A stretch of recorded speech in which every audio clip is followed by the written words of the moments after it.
आप सबका मैं क्रांतिकारी इस्तकबाल करता हूं, आपको जय भीम और लाल सलाम कहता हूं। दोस्तों, मैं यहाँ बैठा हुआ था तो सोच रहा था, कहने को बहुत कुछ है, बताने को कुछ भी नहीं है। कहने को बहुत कुछ इस तरह से है कि हमारे शिक्षकों ने जो है पारी संभाल ली है। तो एक बात तो सुचिता ने कह दी कि ये अपना आंदोलन तो बता रहे हैं, अपने खिलाफ होने वाला आंदोलन नहीं बता रहे हैं। लेकिन खासियत यही है जेएनयू की, इसीलिए हम आपके बीच आए हैं। आपको कुछ बताने नहीं आए हैं, आप हमसे ज़्यादा समझदार हैं। और हमको भी आपकी उम्र में लगती थी कि हमको दुनिया की सबसे ज़्यादा समझ है, और आपको भी लगनी चाहिए कि हम ज़्यादा समझते हैं।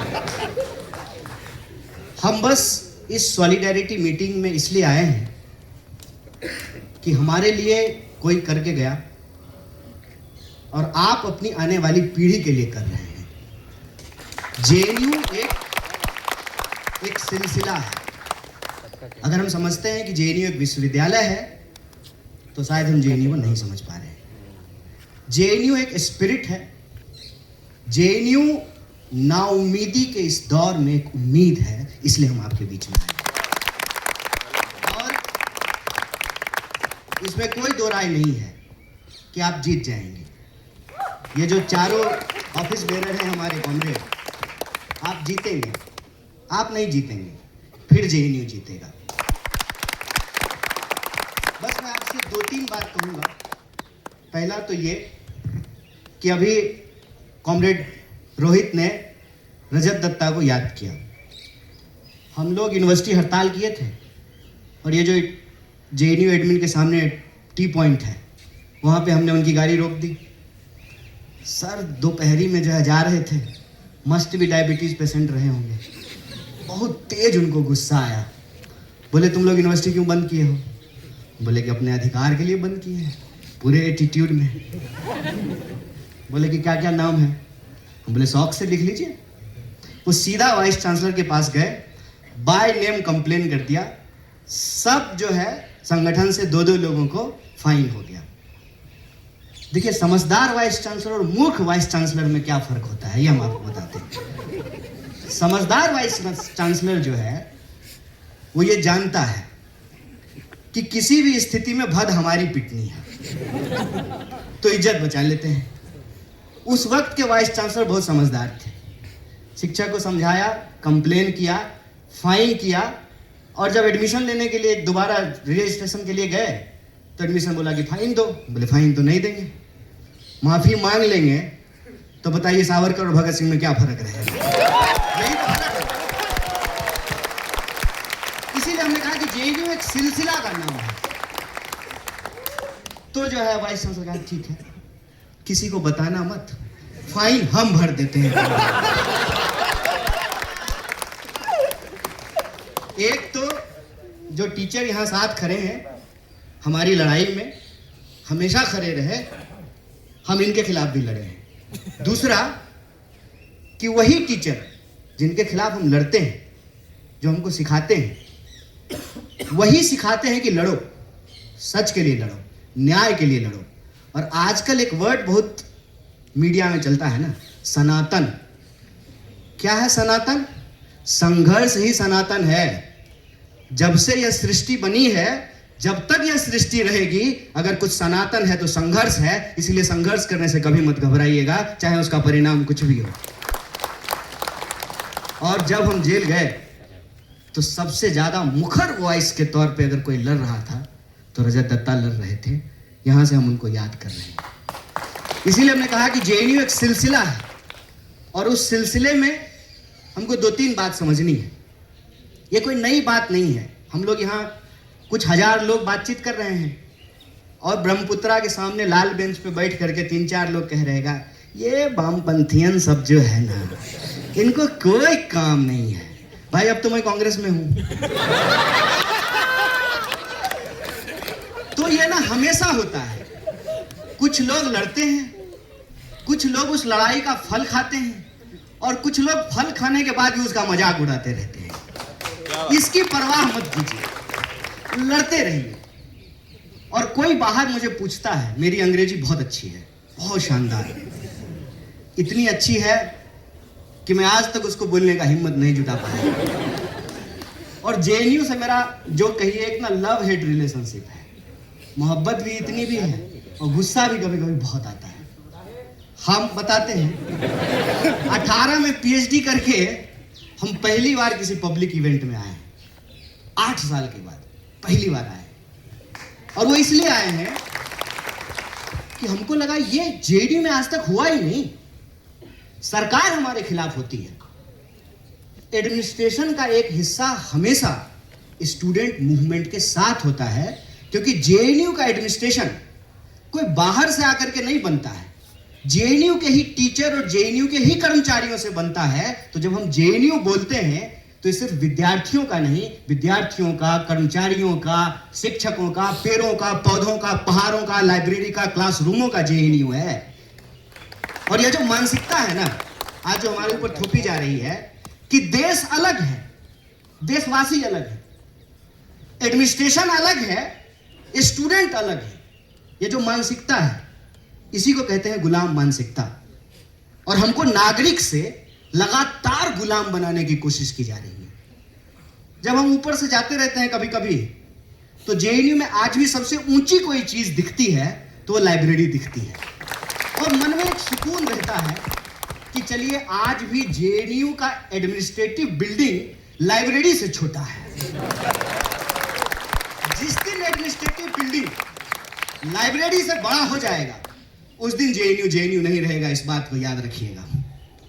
और इसीलिए ये जो लाइब्रेरी का सवाल है और उस सवाल को लेकर के जो जेएनयू का रेस्ट्रिक्शन है, इसका एक लार्जर पॉलिटिकल और फिलोसफिकल कॉन्टेक्स्ट है। फिलोसफिकल कॉन्टेक्स्ट ये है कि आप पढ़ने से रोकना चाहते हैं। मैं जब आया जेएनयू तो सतलज में था, तो मुनिरका में कौन रहता है सर? अगर आपको पैसा हो जाए, ईमानदारी से बोलिए, अगर आपको पैसा हो, सर अजय सर आप बसंत यार रहते हैं ना, कौन रहता है मुनिरका में? मुनिरका में वो रहता है जो वसंत कुंज का किराया नहीं दे सकता है। ये इसमें क्या झूठ है? जबरदस्ती का हम कोई नॉस्टैल्जिया नहीं ओढ़ना चाहते हैं। जबरदस्ती का जो है ना, हमको गरीबी का कहानी मत सुनाओ। हम गरीब थे, अब नहीं है। तो ना जबरदस्ती का गरीबी ओढ़ने का बात नहीं है, सच्चाई की बात है। तो क्या देश सिर्फ एक तरह के लोगों का होगा कि सब लोगों का होगा? क्या यूनिवर्सिटी सिर्फ एक तरह के लोगों की होगी या सब तरह के लोगों की होगी? यही सवाल है। और देश मतलब क्या? हिमालय, समंदर, नदियां, या देश में रहने वाले लोग? ठीक उसी तरह से विश्वविद्यालय का मतलब क्या? सिर्फ वाइस चांसलर, एडमिनिस्ट्रेटिव बिल्डिंग, सड़कें, या जेएनयू में रहने वाले लोग, जेएनयू में रहने वाली वो तमाम चीजें? बाहर कोई पूछता है जेएनयू की याद आती है? हम बोले आती है, बिल्कुल आती है। जेएनयू नहीं होता तो हम नहीं होते। अब इसमें अच्छी भी बात भी है और बुरी बात भी है, इसीलिए हमने कहा कि लव हेट रिलेशनशिप है। तो बता क्या खास है जेएनयू का? और ये मैं मेटाफोरिकल नहीं बोल रहा हूं, इसको मेटाफोरिकली मत समझिएगा। हमने कहा कि जेएनयू का मतलब यह है कि हमने अपनी आंखों से गिलहरी, कबूतर, बिल्ली और कुत्ता एक साथ खाना खाते हुए देखा है। ये मैं मेटाफोरिकली नहीं बोल रहा। बिहार का एक सुदूर देहात का आदमी हिंदी भी जोर जोर करके बोलता है, हिंदी बोलते बोलते भोजपुरी बोलने लगता है। वो अंग्रेजी की पीएचडी स्कॉलर केरला की लड़की से शादी किया है। बताइए जेएनयू में ही संभव है? नहीं है। इश्क पे जो है मैम ने जो है कविता कही, ये इश्क जो है आपके होने का, आपके बीइंग का, आपके वजूद का, कि तुम ही तुम नहीं हो, हम भी हैं। देश प्रधानमंत्री नहीं होता है, सिर्फ प्रधानमंत्री नहीं होता, हम भी हैं। विश्वविद्यालय सिर्फ वाइस चांसलर नहीं होता है, हम भी हैं। और क्या मांग रहे हैं? पढ़ने के लिए जा रहे हैं। कौन जाता है? पिटते हैं सारे लोग, आप में से सारे लोग पिटे होंगे पढ़ने के लिए। कौन पढ़ना चाहता है, किसको पढ़ने में मजा आता है, खेलने में मजा आता है, सिनेमा देखने में मजा आता है, रील देखने में मजा आता है, रील बनाने में मजा आता है, पढ़ने में किसको मजा आता है? ये सारे टीचर यहाँ बैठे हुए हैं। सर हम लोग तो खूब इनकलाब जिंदाबाद करते थे और कई बार समय पे असाइनमेंट तो नहीं जमा करते थे। और ये जो रेस्टिगेट हुए हैं ये किसी एवरेज स्टूडेंट से कम ही लाइब्रेरी जा पाते होंगे बेचारे। ये तो दूसरे के अधिकार के लिए रेस्टिगेट हुए।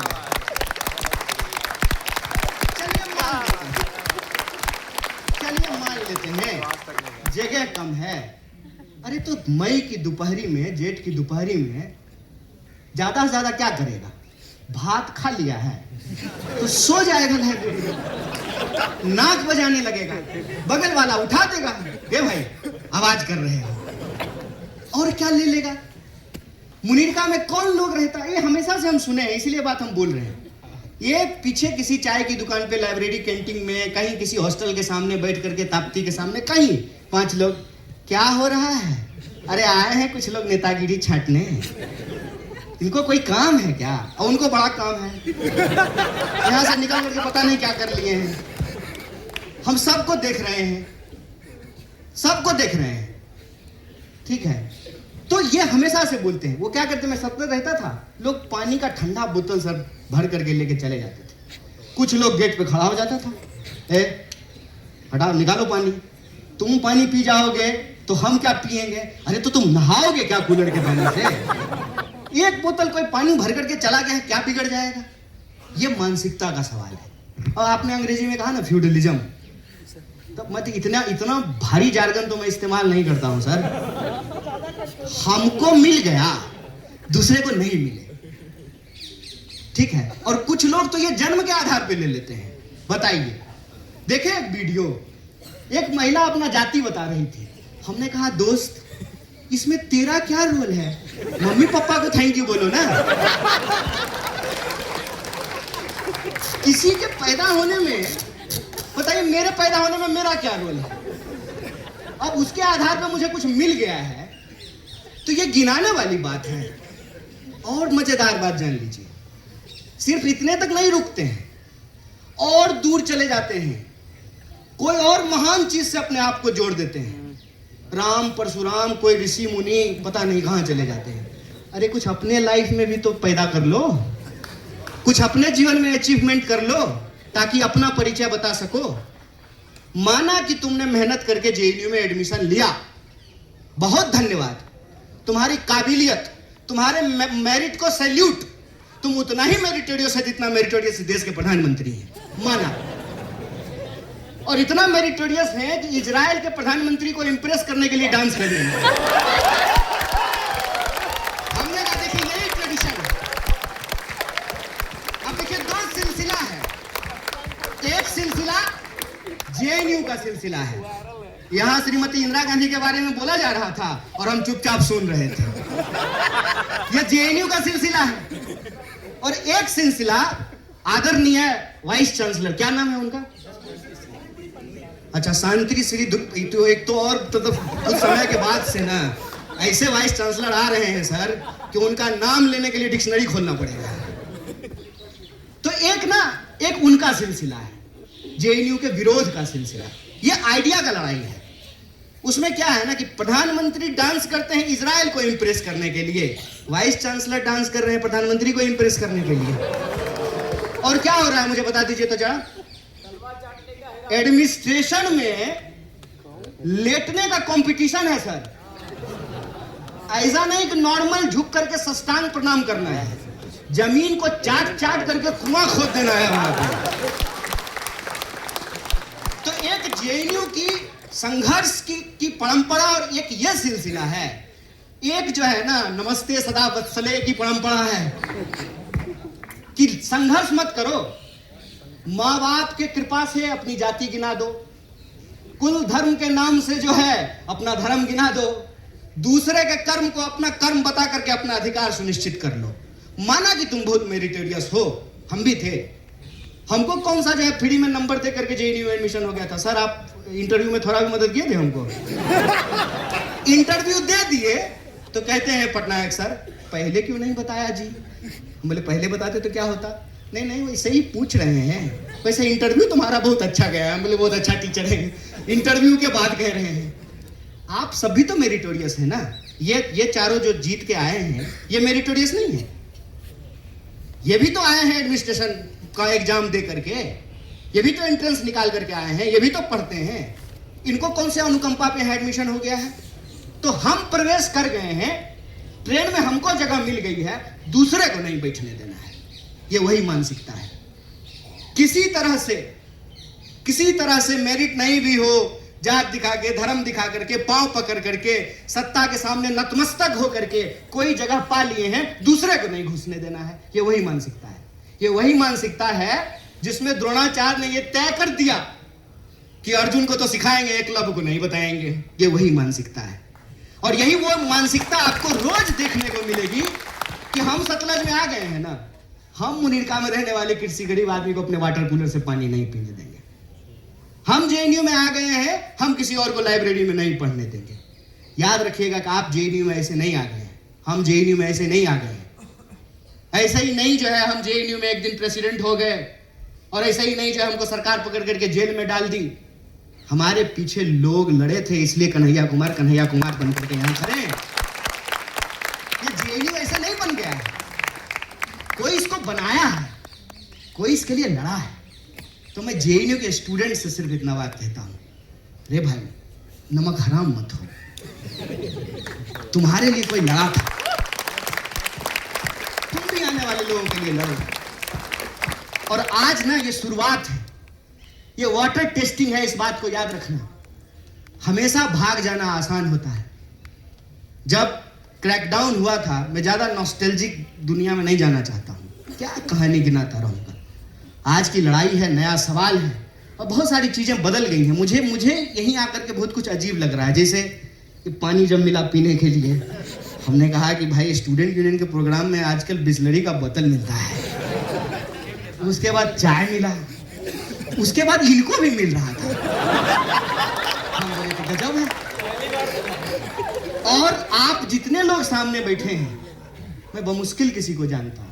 एक हम अपने शिक्षकों को जानते हैं, लव हेट रिलेशनशिप, और दूसरे वो गार्ड साहब जो हमारे साथ हैं, यही रह गए हैं। उसी तरह से आप भी बहती हुई नदी का पानी है, आज है कल चले जाएंगे। यह परंपरा कायम रहनी चाहिए, यह सिलसिला कायम रहना चाहिए, यह वजूद बना रहना चाहिए कि कल को फिर जेएनयू की सीढ़ियों पे खड़ा होकर के कोई नौजवान इश्क करने की हिम्मत करे और सत्ता की आंख में आंख डाल करके सवाल पूछने का हिम्मत करे। यह देश जितना तुम्हारा था उतना ही हमारा है, और उतना ही आने वाली पीढ़ी का रहेगा। यह विश्वविद्यालय कायम रहनी चाहिए। यह विश्वविद्यालय उस सपने को जीता है जो सपना इस देश का संविधान हमको दिखाता है। वो सपना बराबरी का सपना है, वो सपना जन्म के आधार पर किसी के साथ भेदभाव नहीं होने का सपना है। वो सपना हमारी भाषा, बोली, क्षेत्र के आधार पर जो हमारे साथ शोषण होता है, उस शोषण की समाप्ति का सपना है। हम ये नहीं कहते हैं कि समाप्त हो गया। और मैंने कॉमरेड सुचिता को कहा, जानते हैं जेएनयू का मजेदार बात क्या है, अभी तक तो 2 ही पार्टी सरकार में आई है ना, तो 2 ही पार्टी का लोग विरोध किया है।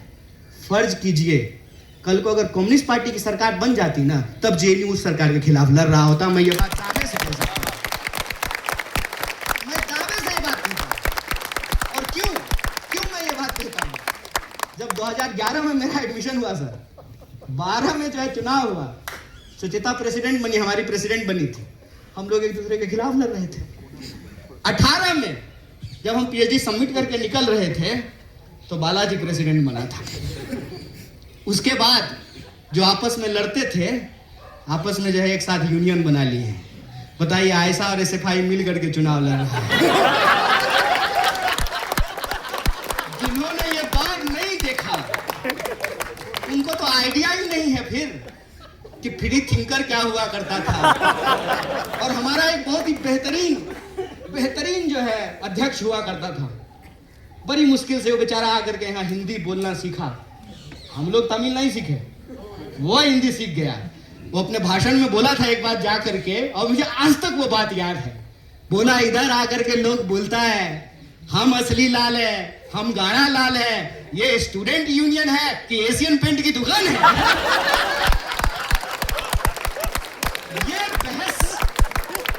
ये बहस हमेशा इस विश्वविद्यालय में रहेगा। और इसीलिए नेहरू की जो प्रतिमा लगी हुई है, उस प्रतिमा के बाहर एक बात लिखी हुई है, क्रिटिकलिटी को प्रोटेक्ट करना, क्रिटिकल अंडरस्टैंडिंग को आगे बढ़ाना ही विश्वविद्यालय का काम है।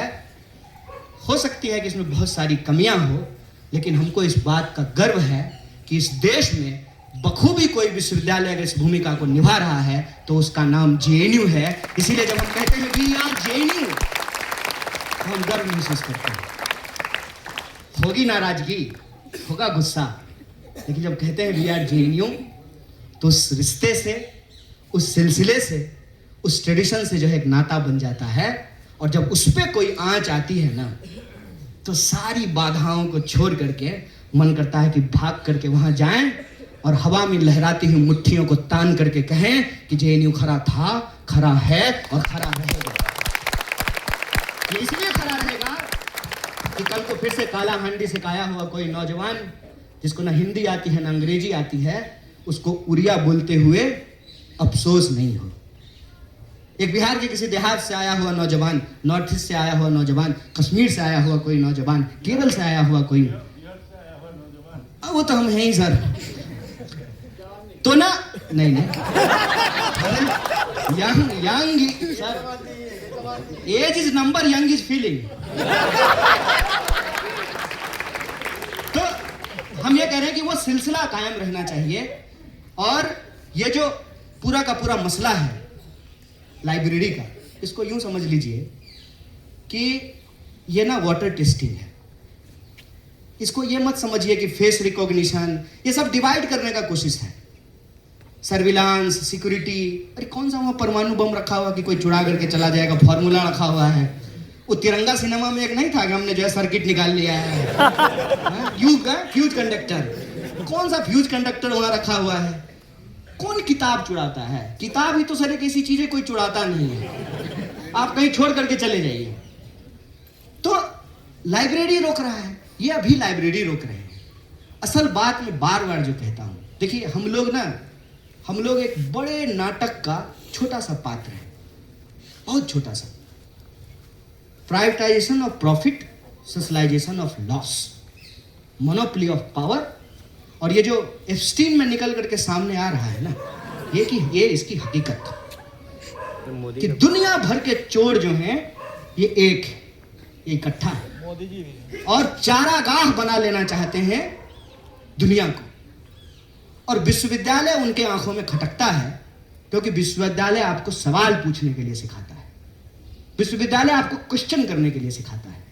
और जैसा प्रोफेसर पटनायक ने कहा कि टीचर की ताकत स्टूडेंट है, स्टूडेंट की ताकत विश्वविद्यालय का ताकत समाज है। इसीलिए आप बार बार देखेंगे कि विश्वविद्यालय को समाज से काटने की कोशिश की जाती है। यह एक डेलिबरेट अटेम्प्ट था कि जेएनयू को बदनाम किया जाए। और यह बात मैं बार बार कहता हूं कि किसी विधवा की जमीन कब्जा करना हो ना, तो उसको चरित्रहीन और डायन बताना जरूरी है। समाज में उसको लेकर के डर हो कि अपना पति खा गई, अब तुम्हारा पति खा जाएगी। और जब ये डर समाज में कायम हो तो समाज और विश्वविद्यालय अलग हो जाते हैं। फिर जब विश्वविद्यालय पर हमले होते हैं सरकार के द्वारा, तो विश्वविद्यालय के साथ कोई खड़ा नहीं होता है। और असल बात यह है कि ये जो पूरा का पूरा लूट का मामला है, बसंत कुंज जैसी जगह पे आप में से बहुत सारे लोग हवाई जहाज चढ़े होंगे, ऊपर से जाते हैं कितना सुंदर लगता है। खाली कंक्रीट ही कंक्रीट है। दो ही जगह ग्रीनरी नजर आती है, एक जगह जहां आदरणीय राष्ट्रपति रहती है, दूसरी जगह आदरणीय वाइस चांसलर रहते हैं। क्यों नहीं खटकेगी? सर आप लोग तो घर लिए होंगे ना, बाहर में बुक तो कराए होंगे ना, आप बाहर ही रहते हैं ना, तो सर 3-4 करोड़ में तो फ्लैट मिलता होगा बसंत कुंज में। 4.5 करोड़ में खरीद लिया हो क्या भाई? 4.5 करोड़ में फ्लैट मिलता है सर। ये 1000 एकड़ जमीन है। आपको क्या लगता है उनको लाइब्रेरी में घुसने से प्रॉब्लम है? ना ना, आप कालाहांडी से चल करके, नागालैंड से चल करके, कश्मीर से चल करके, बिहार से चल करके, आप जो तमिलनाडु से चल करके यहां आकर के पढ़ते हैं, और यहाँ पे रह रहे हैं। वाह, कमाल बात है। सड़क के इस तरफ जो है इतना सस्ता जो है, आप जो है खुले आसमान के नीचे जो है ना ओपन बार का मजा ले रहे हैं, और सामने जो है एक एक गिलास का जो 500-500 रुपया देना पड़ रहा है। सामने मॉल है ना, कैसे बर्दाश्त करेगा लोग, कैसे बर्दाश्त करेगा लोग। इसको आप छोटी लड़ाई मत समझिए, ये आपके पढ़ने के अधिकार पर हमला है। सरकार नहीं चाहती है कि आप पढ़ें, सरकार नहीं चाहती है कि आप सवाल पूछें। और देखिए, हम तो एक पार्टी में हैं जो पार्टी सरकार चलाती है, कहीं कहीं मैं आपको एक रूलिंग क्लास मेंटालिटी के बारे में बताना चाहता हूं। पीपल आर बर्डन, लोग बोझ हैं, लोग बोझ हैं, और खास करके गरीब लोग बोझ हैं। और गरीब लोगों को ला करके जेएनयू पढ़ाती है। आप दीजिए ना 50 लाख रुपया महीना, 50 लाख साल, आपको पता चलेगा। हम आए थे सर मगध यूनिवर्सिटी से, आए यहाँ पे जो है इंटरव्यू देने के लिए। ये बाबा गंगनाथ मार्ग सर हम 3 बार घूम गए, हमको जेएनयू का गेट ही नहीं मिला। हमको लगा कि देश की इतनी बड़ी यूनिवर्सिटी है, कोई शानदार गेट होगा, हम बार बार सामने से गुजर जाएं, हमको जेएनयू मिल ही नहीं। तो हमने एक भाई से पूछे कि भाई जेएनयू कहाँ है, तो बोला कौन सा। बोले कौन सा, एक ही जेएनयू है। बोला नहीं 2 है। बोले 2 है, हमको तो एक ही पता है। बोला एक ओल्ड है एक न्यू है। अब हम कंफ्यूज हो गए, नए में जाएं कि पुराने में। हमने कहा नए में चलते हैं। तब न्यू इंडिया नहीं आया था सर, तब अगर न्यू इंडिया होता तो क्लैरिटी होती, पहले ही बोल देते न्यू में। तो बोले न्यू में, तो वापस इसी गेट पे बोले हम यहाँ से तो हम 3 बार गुजर गए। वहां गए हम डरते डरते, अभी हमारे गार्ड साहब हमको इतना प्यार से बतियाए हैं, ठीक है ना। गार्ड के पास हम डरते डरते गए। गरीब आदमी ना पहले से डरा रहता है कि कोई डांट ना दे, कोई ह्यूमिलिएट ना कर दे, कोई भगा ना दे, कोई मुंह पे दरवाजा ना बंद कर दे। ये होता है, कॉन्फिडेंस नाम का कोई चीज होता है। ये एक आध साल यहाँ रहने के बाद समझ में आया था। तो डरते डरते गार्ड के पास गए कि डांट ना दे। हम बोले कि जेएनयू यही है। बोला जी यही है। बोले इतना आदर से बात कर रहा है, ये तो मनुष्य समझ रहा है। बोला आपको कहाँ जाना है? ये हमको आपको कह रहा है। हम बोले सर। बोला सर मत कहिए। बोले नहीं आप सर हैं, हमको सबको सर कहने की आदत है।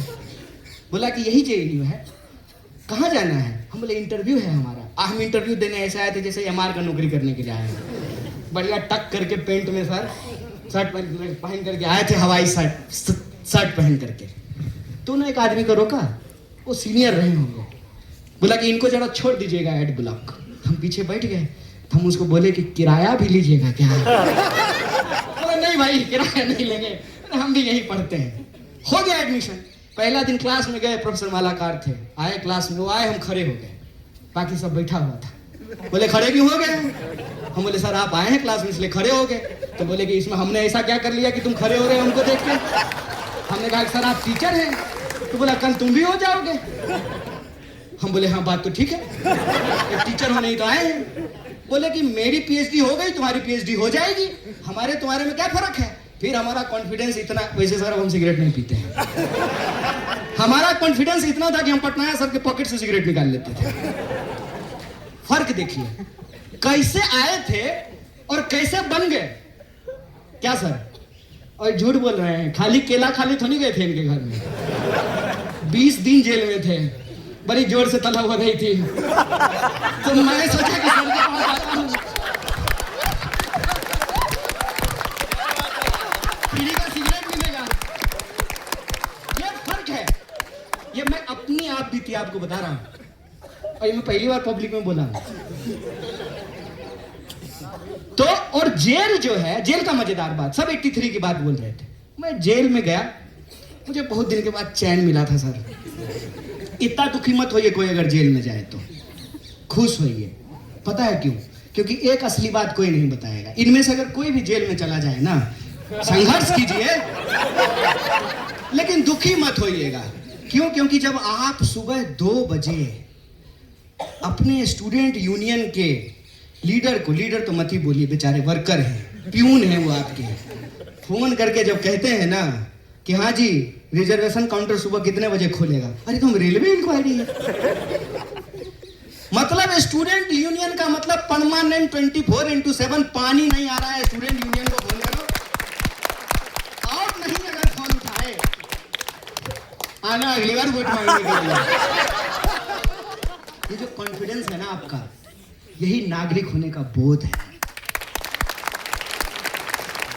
मैं एक संगठन का प्रभारी हूं सर, जिसका कपड़ा का बैनर का आप बात कर रहे थे, आपके कपड़ा का बैनर सामने लगा हुआ है। समय बदलता है। स्टूडेंट यूनियन का टीचर जब चलता है ना लीडर, तो लगता है कि कोई एमपी जा रहा हो। यहां स्टूडेंट यूनियन का लीडर गुजर जाए पता भी नहीं चलेगा लीडर है। मैं ऐसे ही एक प्रोटेस्ट में गया था, एक दूसरी यूनिवर्सिटी का प्रेसिडेंट आया और बोला कि ये प्रेसिडेंट है, शक्ल कैसी लगती है उसकी। मैं सुन लिया उसको, मैं पलट करके बोला भाई संघर्ष करने के लिए लोग चुनते हैं, मॉडलिंग करने के लिए थोड़ी चुनते हैं। ये जो आपके नागरिक होने का बोध है ना, मैं सिर्फ जेएनयू के अपने विद्यार्थियों से बात करना चाहता हूं। मुझे कोई हक नहीं कि आपको कुछ बताऊं समझाऊं, बस मैं भी आपकी तरह का भी यहां विद्यार्थी था, आपका अनुभव साझा कर रहा हूं। ये जो संघर्ष करने का जिम्मेवारी आप देते हैं, हम लोग कहते थे अक्सर कि student union seat of power नहीं है, सीट ऑफ स्ट्रगल है। अगर आप यहां आए हैं तो संघर्ष कीजिए। और ये स्टूडेंट के दिमाग में क्लियर है, तभी तो रात को 2 बजे फोन करते हैं। तो गलती से अगर कोई जेल चला जाए, मैं बता रहा हूं ये बहुत खुश होंगे। पता है क्यों? सोएंगे, बहुत बढ़िया नींद है, कोई फोन नहीं करेगा। पानी नहीं आया है, सतलज में पानी नहीं है, ताप्ती का पानी खत्म हो गया है, रिजर्वेशन काउंटर नहीं खुल रहा है, लाइब्रेरी में कुछ हो गया, फुर्सत मिली, बढ़िया से शांति से जो है पीएचडी लिखेंगे। और आजकल रूमी बहुत मशहूर हो गए हैं, हम भी काफका और रूमी पढ़ेंगे जेल में बैठ करके। क्या जेल जब गए, 83 की बात कर रहे थे लोग, तो मैं सो करके उठा था, एक आदमी आया और कहता है और कॉमरेड कैसे हो। हम बोले जेल में भी?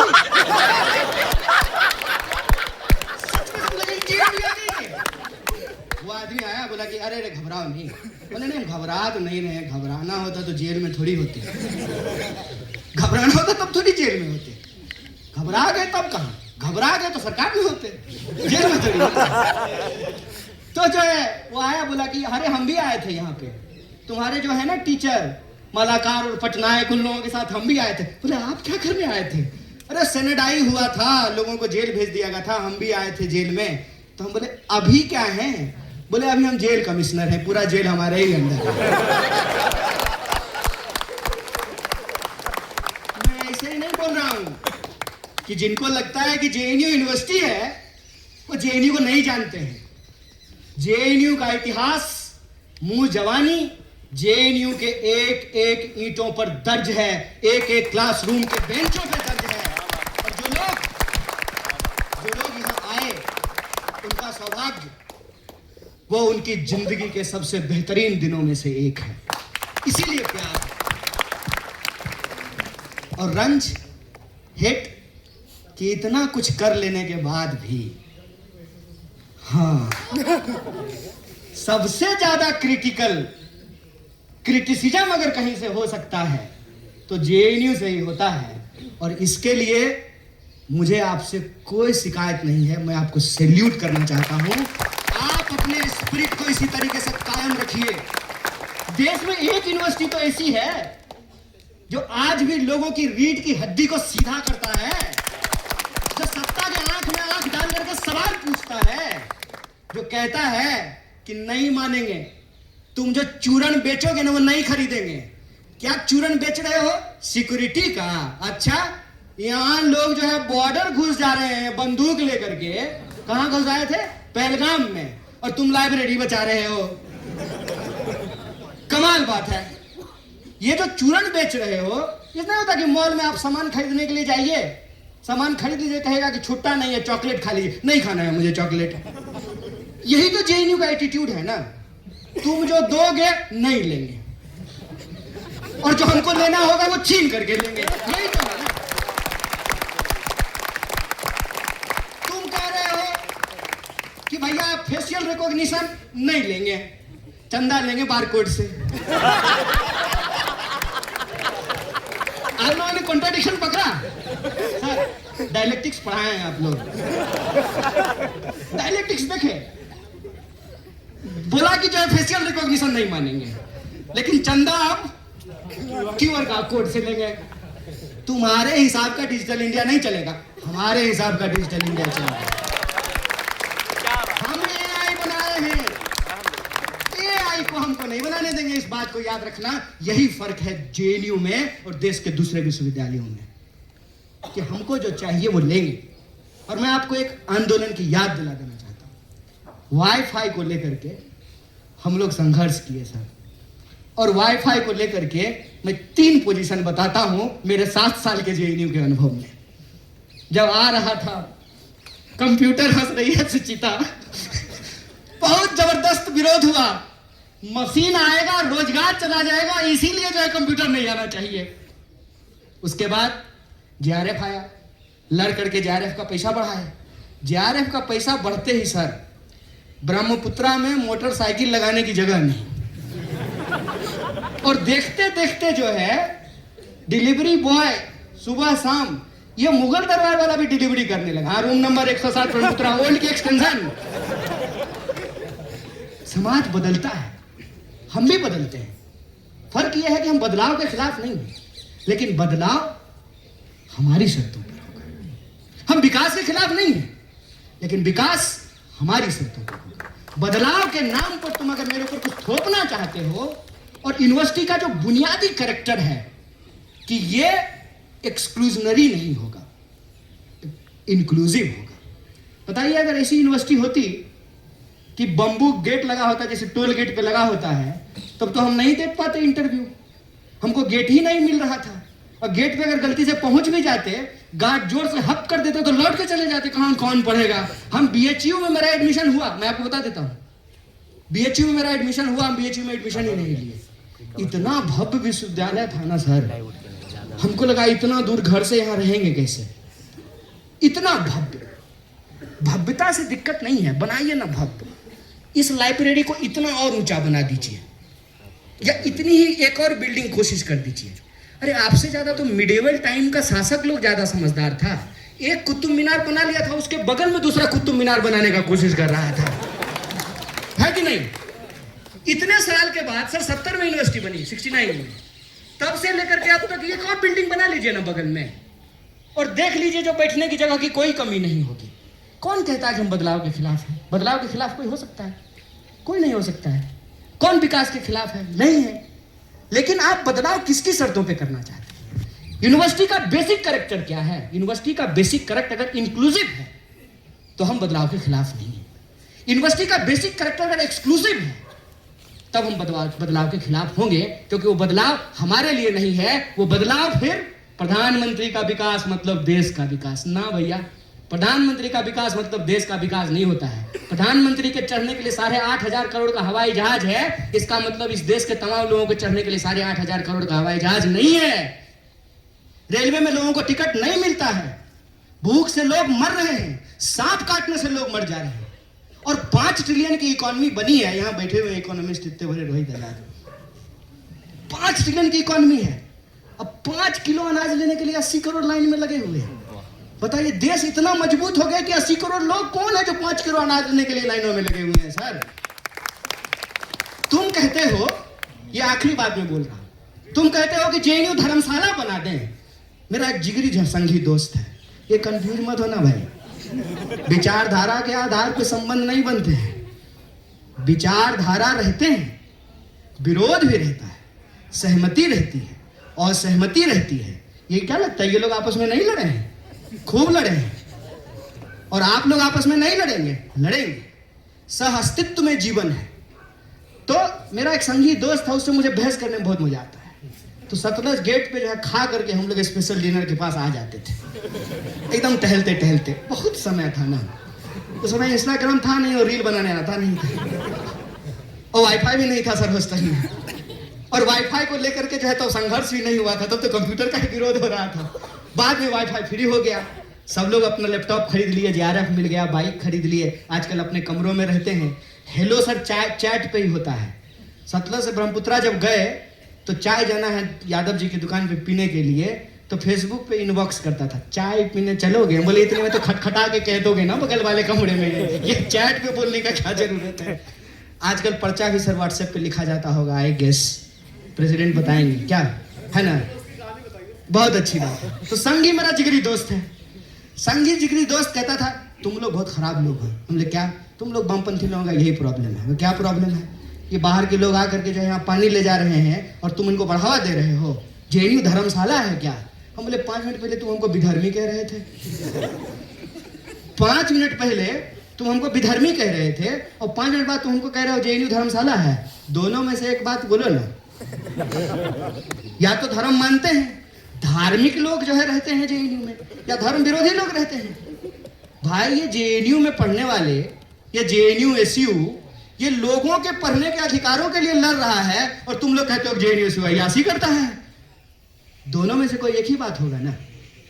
और एक बात यह है कि तुमको सबको नहीं देना है और जेएनयू को ना इसकी जितनी ताकत और जितनी कुवत है ना ये सबको देना चाहता है। इसीलिए जब हम कहते हैं वी आर जेएनयू मतलब हम सबका जेएनयू है। और जब जेएनयू में कोई सवाल होता है, जेएनयू के ऊपर कोई हमला होता है, तो हम अपनी विचारधारा, अपनी पहचान, अपना संगठन, उन तमाम चीजों को छोड़ करके इकट्ठा हो जाते हैं। यही जेएनयू की ताकत है। और आज भी हम इस बात के लिए खड़े हैं कि जेएनयू को बचाना मतलब उस सपने को बचाना कि यह देश हम सबका है। देश का मतलब देश के 140 करोड़ लोग होते हैं और भारत माता का मतलब भारत में रहने वाले लोग होते हैं। विश्वविद्यालय का मतलब विश्वविद्यालय में रहने वाले लोग होते हैं, चाहे वो स्टूडेंट हो, कर्मचारी हो, टीचर हो, नदी हो, पहाड़ हो, पेड़ हो, क्लासरूम हो, उससे विश्वविद्यालय बनता है। ये हम सबको बचाने की लड़ाई है। इसमें आप पूरी ताकत से लड़िए, हम भी पूरी ताकत से कंधा मिला करके आपके साथ खड़े रहेंगे। और इस बात को याद रखिएगा, मैं खास करके अपने चारों ऑफिस बेरर को कहना चाहता हूं और आप सबके बिहाफ पे कह देता हूं, फॉर्मर जेएनयू प्रेसिडेंट्स के बिहाफ पे कहता हूं, करंट जेएनयू एसयू को, ये सीट ऑफ स्ट्रगल है और आप 4 लोग नहीं हैं। जब क्रैकडाउन हुआ 2016 में, अफरा तफरी मच गई, हर गेट पे पुलिस खड़ी थी, तो एक हमारे टीचर यहीं पढ़ाते हैं SSS में, सिगरेट पी रहे थे। क्या हाल है? तो ठीक है सर, पिलाइए। क्या सोच रहे हो? बोले सर समझ में नहीं आ रहा है, बड़ा माहौल खराब है। एक फोन काटते हैं दूसरा फोन आ जाता है। अभी यहीं पे जो है दिल्ली पुलिस के भी एक स्टाफ घूम रहे थे, आज नाम नहीं लेंगे, नौकरी चली जाएगी। तो हम पूछे क्या माहौल है? बोला सर माहौल तो बहुत खराब है, हर तरफ से लोग जमा है, कभी भी हमला हो सकता है। हम बोले सर पता नहीं क्या करें। बोले सुनो, यही शब्द था उनका और यही मैं आपके सामने दोहरा रहा हूं। सुनो, ये मत सोचना कि तुमको 1000 लोगों ने वोट दिया है, ये मत सोचना कि तुम्हारे संगठन में 10-15 लोग हैं, ये मत सोचना। ये सोचना कि तुम जेएनयू एसयू के प्रेसिडेंट हो। और जब हम जेएनयू एसयू कहते हैं ना, तो ये 2016 में नहीं है, ये आज़ादी के पहले शुरू होता है और ये तुम्हारे मरने के बाद भी कायम रहेगा। तुम उस परंपरा के वहां के इस बात को याद रखना कि तुम सिर्फ 1000 स्टूडेंट के प्रेसिडेंट नहीं हो, तुम 8000 स्टूडेंट के प्रेसिडेंट हो, चाहे वो एबीवीपी से भी जुड़ा हुआ क्यों नहीं है, चाहे वो तुमको वोट दिया या नहीं दिया, तुम पूरी यूनिवर्सिटी के प्रेसिडेंट हो। और तुम अगर भागे तो पूरा का पूरा यूनिवर्सिटी डिमोरलाइज होगा। तुम्हारे कंधे के ऊपर अब ये जिम्मेवारी है कि उस विरासत को, उस परंपरा को, उस सिलसिला को कायम रखो जिसको हम जेएनयू एसयू कहते हैं। तो आप 4 लोग नहीं हैं, आप जेएनयू एसयू हैं। और इस वाइस चांसलर को ये कहना चाहते हैं कि आप यहां से पढ़ी हैं। अफसोस की बात है, अगर जगदेश कुमार था तो कहते हैं ना कि गालिब दिल को बहलाने को ख्याल अच्छा था, कहते थे बाहर का आदमी है। आप तो यहां से पढ़ी है मैडम, आपको मालूम नहीं है कि जेएनयू एसयू क्या है? ये आपको क्या लगता है एक संगठन के लोग हैं? और ये बात क्या सिर्फ SSS की सीढ़ियों तक रहने वाली है? आज यहां से हम आपको ऐलान करते हैं कि अगर आप जेएनयू एसयू को बहाल नहीं करेंगे, पूरे के पूरे जेएनयू एसयू की विरासत के बिहाफ पे ये बात कहते हैं। जो यूनिवर्सिटी आज यहां पढ़ रहे बच्चों के साथ बनता है और जो लोग पढ़ के जा चुके हैं उनके बिहाफ पे कहते हैं आपको मुंह की खानी पड़ेगी, आपको जेएनयू एसयू को बहाल करना पड़ेगा।